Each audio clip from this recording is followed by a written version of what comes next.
नमस्कार समस्त plus two पिला और प्लस थ्री पिला माने गुरुत्व सूचना कहीं आगू को बाहर जाऊँ जोटा कि डिस्ट्रिक्ट कनेस्टेबल बा ओडिशा पुलिस रे बाहर जाऊँगी सेटा से जो मैंने सर्टिफिकेट रजिस्ट्रेशन करे ना से माने तुरंत करे नियंतु जेते बेले फॉर्म अप्लाई हेबो ता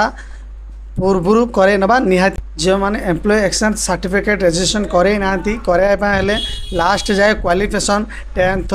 प्लस टू प्लस थ्री जते जाए से तांकर लास्ट एग्जाम रो क्वालिफिकेशन देवे और जब शेड्यूल कास्ट थे compulsory caste certificate resident certificate general छुआ जब थे से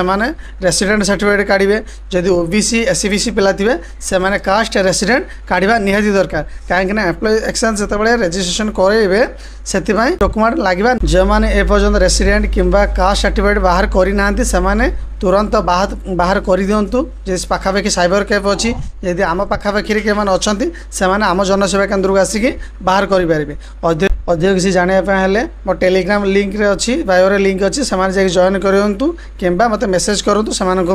रिप्लाई देवी। जय जगन्नाथ।